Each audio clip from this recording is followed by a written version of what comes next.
안녕하세요. 매일 새로운 사연을 전하는 읽어주는 사연 라디오입니다. 구독과 좋아요, 많은 공유 부탁드립니다. 오늘의 사연 시작하겠습니다. 안녕하세요. 영 끊고 살다가 갑자기 나타난 시부모님과 그런 시부모님의 사랑에 목마른 남편의 장단을 맞춰줄 수 없어 이혼한 30대 여성입니다. 남편하고는 오랫동안 아는 사이로 지냈습니다. 그러다 제 나이 29, 남편 나이 28에 무슨 바람이 불었던 건지 갑자기 남편이 저한테 들이대기 시작했어요. 그전까지는 연락이나 가끔 주고받았지 차 한 잔 따로 마셔본 적도 없었으면서 말이죠.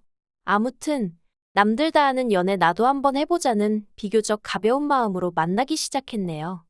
그런데 사귄 지 2년쯤 되었을 때 아이가 생겼습니다. 지금이야 눈에 넣어도 아프지 않을 딸아이이고 아이의 존재에 감사한 마음뿐이지만 그 당시에는 얼마나 당혹스럽던지. 남편은 처음부터 저랑 결혼할 생각이었다며 좋아했지만 저는 혼란스러운 마음이 컸어요. 게다가 기뻐하는 남편의 반응과 달리 시댁에서 보인 반응은 차갑기 그지 없었습니다.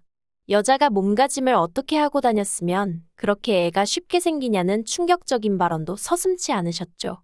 그리고 제가 남편보다 1살 연상이라는 사실도 마음에 안 든다 하셨어요. 여자 나이가 많아서 멀쩡한 애나 나오겠냐 하시면서요. 그래서 결국 임신 사실을 알고 2달쯤 됐을 때 남편에게 제가 아이는 지우겠다고 헤어지자고 했습니다. 그런데 남편이 제발 자기만 믿고 따라와 줄 수는 없겠냐며 제 앞에서 무릎을 꿇고 엉엉 울더라고요. 뿐만 아니라 저 몰래 친정부모님을 만나서도 자기가 지금부터 저와 뱃속의 아이를 위해서는 뭐든지 할 테니 제발 장인장모님이라도 저희 편이 되어주시면 안 되겠냐고 통사정을 하더래요. 그래서 결국 시부모님의 반대에도 불구하고 저희는 부부의 연을 맺었습니다. 참고로 어머님은 식장의 끝끝내 모습을 보이지도 않으셨고요. 그래서 이후로 한동안 시댁과는 연을 끊고 지냈습니다.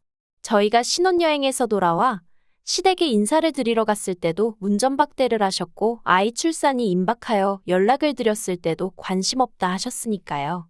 그리고 매번 그런 상황을 맞닥뜨리니 어느 순간부턴 더 이상 뭘 어떻게 얼마나 노력을 해야 할지 모르겠대요. 그래서 솔직히 언젠가부턴 에라 모르겠다 될 대로 되겠지 하는 심정으로 내버려뒀습니다. 남편도 처음에는 매번 돌아오는 시부모님의 냉랭한 반응에 힘들어하는 눈치였지만 언젠가부턴 저와 마찬가지로 마음을 접은 듯 했고요. 그리고 까놓고 말해서 시부모님의 부재에도 불구하고 저희 일상에는 아무런 지장이 없었던 게 사실이에요. 게다가 친정부모님께서 아이에게 워낙 큰 사랑과 지원을 해주셔서 아이가 조부모의 사랑을 모르고 자란 것도 아니었고요. 그런데 그런 시부모님한테 연락이 온 건 저희 아이가 4살이 되던 해였습니다. 모르는 번호로 전화가 걸려와 무심코 받았는데 어머님이셨어요. 목소리 들은 지가 워낙에 오래돼 처음엔 누군지 감도 안 오대요. 그런데 어머님이 스스로 누구누구 엄마라고 소리를 빽 지르시고 나서야 아 어머님이시구나 싶었죠. 사실 살면서 어머님 아버님 생각을 많이 자주 한 것은 아니었지만 우연이라도 마주치게 되면 어떻게 첫마디를 건네야 할까 하고 이런저런 상상을 가끔 하곤 했었는데 갑자기 어머님과 이야기를 나누게 되니 그간의 생각들은 온데간데 없이 사라지고 순간 정신이 멍해지는 듯 했습니다. 하지만 이내 잘 지내셨냐 어쩐 일로 연락을 다 주셨냐 물었네요. 어머님의 목소리는 긴장은커녕 예전과 다름없이 날카롭고 냉랭했습니다. 그리고 꺼내신 첫마디가 먹고 살만하냐는 거였어요. 당시 저희 남편은 친정아버지 회사에서 일을 배우고 있었고 저는 프리랜서 작가로 일했거든요. 벌이는 둘이 먹고 사는 데는 충분한 수준이었고요. 그래서 제가 나쁘지 않아요라고 대답을 했더니 어머님은 잘났다 하시며 빈정거리시는 거예요. 정말 변한 게 하나도 없으셨지요. 그리고 며칠 뒤 어머님한테 또다시 연락이 왔습니다. 그리고 그 내용은 간단명료했어요. 이제껏 아주버님이 생활비를 주셨는데 이제 못 준다고 하니 저희더러 내놓으라고요. 지난 몇 년 동안 형 혼자 자식 노릇하느라 고생했으니 이젠 네가 좀 해야 하지 않겠냐는 거였죠. 남편은 마음이 복잡해 보였습니다. 몇 년 만에 연락을 해온 시부모님이 고작 돈 때문에 연락을 했다는 사실에 충격을 받은 것 같기도 했고 한편으론 그런 시부모님이 안쓰러운 모양이었어요. 하지만 제가 무슨 말을 어떻게 해줘야 할지 도통 감이 오질 않았습니다. 아무 일도 없었던 듯이 어머님과 웃으며 잘 지낼 자신도 없었고 심란해하는 남편을 달래줄 만큼 제가 통이 큰 사람도 아니었거든요. 그래서 어느 쪽으로든 남편이 생각이 정리되면 말을 하겠지 하고는 기다렸어요. 그랬더니 한 일주일 만에 한다는 말이 자기도 남들처럼 지내고 싶답니다. 제가 친정 식구들과 잘 지내는 것처럼 자기도 그렇게 지내고 싶다고요. 그리고 저는 그 말이 마치 부모님 생활비를 보태드리고 싶다로 들렸던 게 사실이에요. 그래서 그러라 했습니다. 당신이 해드리고 싶은 대로 해드리라고요. 솔직히 저를 반대하시던 어머님의 표정, 말투 그리고 그날의 공기까지 잊은 줄 알았는데, 잊고 살고 있다고 생각했는데 어머님하고 통화를 하는 순간 모든 게 되살아났거든요. 그러면서 마음이 무척이나 괴로웠죠. 하지만 그런 건 저 혼자 감당하기로 하고 남편 마음이라도 편하게 해주자. 결국 그렇게 제 나름대로 남편에게 양보하고 배려를 했던 겁니다. 그래서 시댁하고 왕래를 하고 살게 된 거죠. 하지만 없는 거나 마찬가지였던 시댁이라 그런 건지 날이 갈수록 힘에 부친다는 게 어떤 건지 실감이 나더라고요. 특히나 어머님 아버님은 물론이고 아주버님까지 이런저런 부탁을 해올 때면 정말 내가 이런 것까지 들어줘야 하나 싶을 정도로요. 한편 저희 부부는 처음 결혼할 때는 아파트에 살았지만 얼마 지나지 않아 주택으로 이사를 했습니다. 이사를 하게 된 이유는 여러 가지가 있었지만 일단 딸애가 아토피가 있었고 남편이 다니던 회사에서 해고를 당했거든요. 그런데 업계가 워낙 좁다 보니 소문도 좋질 않아서 재취업이 쉽지가 않대요. 그리고 그 사실을 알게 되신 친정아버지가 남편을 거둬주셨습니다. 그리고 친정아버지가 운영하시던 공장은 서울에 있지 않았거든요. 그래서 친정아버지 공장에서 멀지 않으면서 아이가 자라기에 불편하지 않을 정도의 동네를 골라 작은 집을 지었습니다. 2층짜리 주택으로 손녀를 위한 거라며 친정아버지가 목돈을 보태주셨고 이후로는 벽지 하나 장판 하나 제 손길이 미치지 않은 곳이 없었을 만큼 공을 들여 지은 집이었지요. 그런데 어머님과의 연락 이후로 얼마간 흘렀을 때였어요. 어머님이 대뜸 집은 언제 보여줄 거냐 물으셨는데 솔직히 저는 집까지 공개할 만큼은 마음의 준비가 되어 있지 않은 상황이었거든요. 하지만 남편은 달랐던 모양입니다. 뭐랄까, 나름대로 인정을 받고 싶은 눈치였죠. 그리고 그래서인지 남편은 우리가 얼마나 열심히 살았는지 보란듯이 보여주자면서 저를 설득하려 들대요. 그리고 결국 그렇게 시부모님이 저희 집에 오셨습니다. 아주버님네 식구들까지 전부 다 대동하고 말이에요. 그런데 어쩜 아무리 아들 집이라지만 엄연히 남의 집인데 그래도 그렇지 누구 한 명 뭐 하나 사들고 온 사람이 없었습니다. 저는 그래도 나름대로 시댁 식구들이 온다는 생각에 마음이 쓰여서 이것저것 음식도 만들어두고 한 상황이었는데 말이죠. 게다가 다들 짝이라도 한 건지 빈손으로 와서는 집안은 또 어찌나 꼼꼼히 둘러보는지 누가 보면 저희 집 사러 온 줄 알겠더라니까요.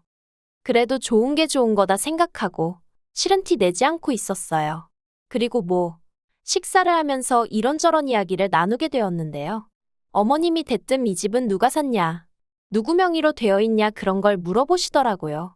그리고 저는 제 명의로 되어 있지만 친정아버지가 많이 도와주셨다고 대답하려고 했어요. 그게 사실이었으니까요. 그런데 남편이 자기 명의고 자기가 번 돈으로 샀다고 그러는 겁니다. 깜짝 놀랐어요. 생전 거짓말이라곤 못하는 사람인 줄 알았는데 아무렇지도 않게 그런 소리를 해서요. 하지만 이내 그래 어머님 아버님 앞이라 잘 보이고 싶어서 그러나 보다 하곤 별말은 안 했습니다. 그리고 이후로 어머님이 남편한테 직장 다니는 건 어떻냐 이런저런 이야기를 물어보시면서 하시는 말씀이 아무리 사위라도 사위는 백년 손님이니 친정부모님이 막대하지 못하게 하라나요.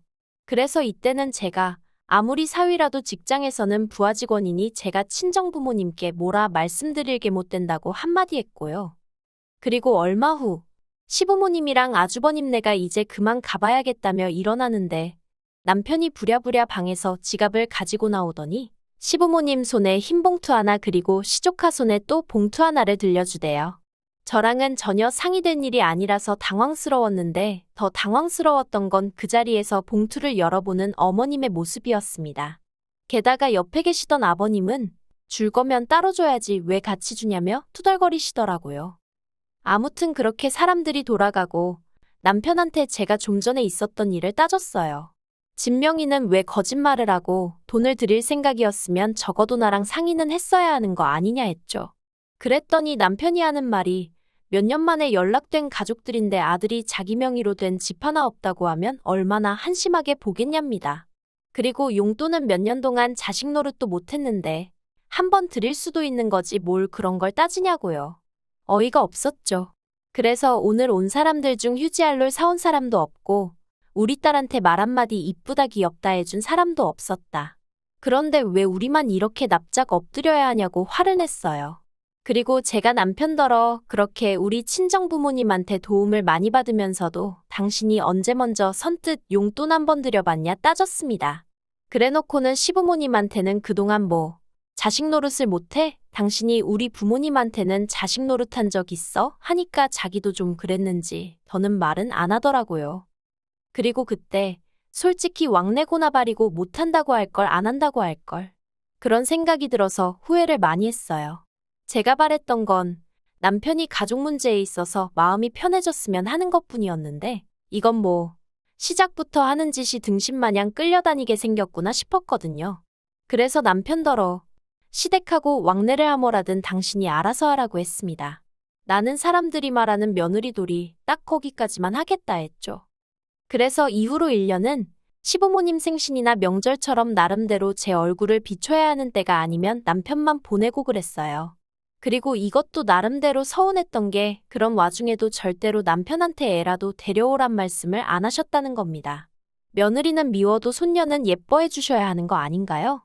그래도 당신들 핏줄인데 말이에요. 그런데 정말 시쳇말로 얄짤없으시대요. 그러니 더더욱 시부모님에 대한 마음이 안 좋아졌던 게 사실입니다. 그런데 이런 와중에 정말 저희 시부모님이 생각이 없으신 건지 속이 없으신 건지 기도 한 차는 말씀을 하시더라고요. 얼마 안 있으면 당신들 사시는 집 전세 계약이 끝나는데 그러면 저희랑 같이 살아야겠다고 남편한테 그러시더랍니다. 그리고 남편은 이 이야기를 전하면서 2층에 방 하나 남으니까 거기로 오시라고 하면 어떨까 하는데 이건 뭐 어이가 없는 정도가 아니라 당장에라도 입에서 쌍욕이 튀어나올 것 같더라니까요. 그래서 제가 오시긴 어디로 쉬냐고 안 된다고 했어요. 내가 딱 기본만 하겠다고 하지 않았냐고, 그런데 무슨 앞가냐고 그렇게 못한다 했죠. 그랬더니 남편이 그러면 어떡하냐는 거예요. 시부모님은 이 집이 자기 명의로 된 자기 집인 줄 아시니까 그렇게 말씀하신 건데 거기다 대고 뭐라고 하냐면서요. 그래서 제가 잘못 말씀드렸다고 솔직히 털어놓으라 했습니다. 그때는 그냥 말이 헛나온 거고 실은 와이프 명이다. 거기다 장인어른이 엄청나게 보태주셔서 내가 말할 처지가 못 된다 하라고요. 그랬더니 남편이 저더러 정말 너무하다면서 이번에는 자기도 시부모님한테 인정 좀 받고 싶은데 그걸 안 도와주려는 거냐며 황당하고 어이가 없어서 말 한마디도 더는 섞고 싶지 않더군요. 그래서 너는 떠들어라 나는 모르겠다 하고 먼저 자리에서 일어났습니다. 그리고는 딱 한마디만 덧붙였어요. 어머님 아버님이 여기 이사 들어오시는 날이 당신이랑 나랑 이혼도장 찍는 날인 줄 알라고요. 그런데 남편은 제 말을 귓등으로 들은 건지 올 4월이었습니다. 그 무렵에는 어쩔 수 없이 일 때문에 서울에 나갔다 와야 하는 상황이 몇 번 있었거든요. 그리고 그날도 일 때문에 이른 아침부터 점심 무렵까지 서울에서 약속이 빼곡히 차 있었어요. 그래서 딸애는 전날 친정어머니께 맡기고 새벽 5시 반에 집을 나섰죠. 그런데 점심 약속이 캔슬이 되면서 생각보다 일찍 일정이 마무리되었습니다. 일에 시달려서인지 오로지 빨리 집에 가고 싶은 마음뿐이라 평소라면 바깥 구경도 할 겸 버스를 탈 건데 택시를 탔어요. 그리고 거의 집에 다 도착했을 때쯤 저는 생각지도 못한 광경을 보게 되었습니다. 집 앞에 웬 이삿짐 차량이 와 있었고 보아하니 이제 막 짐을 내리기 시작한 듯 하더라고요. 그리고 그 앞에는 뭔가를 지시하는 저희 남편과 시부모님이 계셨죠. 순간 남편과 눈이 마주쳤는데 남편이 화들짝 놀라는 게 저는 신발이 벗겨지는 줄도 모르고 뛰어가 들고 있던 핸드백으로 남편을 후려쳐버렸습니다. 그리고는 지금 이게 무슨 상황이냐고 냅다 소리를 질렀네요. 그랬더니 어머님이 제 머리채를 잡으시곤 이게 미쳤냐며 뭐하는 짓이냐입니다. 그리고 솔직히 저도 머리채가 잡혔으니 아팠을 거 아니에요. 그러니 본능적으로 어머님을 밀치듯 떼어냈어요. 그러자 이번엔 다시 남편이 저더러 진정 좀 하라며. 그래서 제가 이삿짐 센터 직원들한테 이거 지금 이 집으로 이사 들어가는 거냐니까 그렇답니다. 어이가 없어서 내가 집주인이라고 오늘 여기 이사 계획 없다고 했죠. 그러자 직원들도 분위기가 이상하단 걸 알아챘는지 어수선해지더니 그럼 이거 다 어떡하냐입니다. 그래서 가지고 온 주소로 돌려보내던지 알아서 하라고 했어요. 아무튼 내 집에는 못 들인다고요. 그리고는 남편더러 내 말이 우습냐고 했습니다. 어머님 아버님 모시고 오는 날 이혼이라고 하는 게 농담인 줄 알았냐고요. 그런데 그런 상황 속에서도 어머님은 저더러 네가 뭔데 내 아들 집에 내가 들어간다는데 난리냐며 저더러 꺼지라는 거예요. 그래서 제가 어머님더러 아드님이 말 안 하더냐고 이 집 제 집이라 했어요. 저희 친정아버지가 무지막지하게 도와주셔서 산 제 집이라고요. 그랬더니 남편이 저더러 입 조심하라면서 악을 쓰대요. 그리고는 뭐라더라. 집만 제 명의일 뿐이지 자기 지분이 왜 없냐입니다. 부부간의 명의가 무슨 소용이냐면서요. 자기도 자기 주장할 권리가 있다나 어떻다나. 말 같지도 않은 소리를 신나게 떠들더라고요. 그래서 또 너는 떠들어라 하고 내버려두곤 대문 잠궈버렸어요. 그리고는 경찰 부르기 전에 전부 다 눈앞에서 사라지라 했죠. 그런데 이후로 어머님 아버님은 결국 그 짐을 다 싣고 아주버님네로 가셨는데 이제 아주버님 처 그러니까 형님이 난리가 났던 모양이에요. 남편 말이 저 때문에 그 집도 지금 이혼한다 소리가 나왔다며 형수가 저를 가만 안 둔다고 벼르고 있다나요? 그래서 저도 자기가 가만 안 두면 별 수 있냐 받아쳤어요. 그러자 남편이 한다는 말이 언제까지 어머님 아버님한테 그렇게 꽁에 있을 거냐입니다. 세월도 흘렀고 이제 우리도 자식돌이 하면서 살아야 할 것 아니냐면서. 그래서 받은 사랑이 없는데 도리는 못하러 해야 하는지 모르겠다고 했네요. 막말로 당신이야 어머님 아버님이 낳아주고 키워주시기라도 했지. 나는 돈 1,000원 받아본 것도 없고 그렇다고 며느리로 인정을 받은 것도 아닌데 내가 이제 와서 뭐가 아쉽다고 그러겠느냐고요. 그리고는 남편더러 그렇게 아들 노릇하고 싶으면 내 남편 노릇, 당신 딸 아빠 노릇은 포기하라니까. 그러겠답니다. 솔직히 이때는 저도 충격이 컸어요. 남편 노릇이야 홧김에 때려친다 해도 어떻게 아빠 노릇도 그만두겠다고 하는 건지. 하지만 뭐 늦게라도 효자 아들이 되고 싶다는데 제가 무슨 수로 말리나 싶대요. 그래서 깔끔하게 협의 이혼했고 모든 게 마무리가 되자 친정아버지가 남편을 해고하셨습니다. 남편이 저희 아버지더러 장인어른은 공과사도 구분을 못하시냐 악을 썼는데 저희 친정아버지가 공과사고나 바리고 내 딸 가슴에 대못질한 놈한테는 10원짜리 하나도 아깝다며 막말로 너가 무슨 잘난 인재도 아닌데 내가 너깟 거를 왜 데리고 있어야 하냐고 듣자 하니 아주 자존심을 갈기갈기 찢어놓으셨더라고요. 어휴, 이제 지 밥벌이도 못할 텐데 효자 노릇은 무슨 수로 하려나 궁금하네요. 긴 이야기 들어주셔서 감사합니다. 오늘의 사연은 여기까지입니다. 구독과 좋아요, 알람 설정해주시면 앞으로 더 좋은 사연으로 찾아오겠습니다. 감사합니다.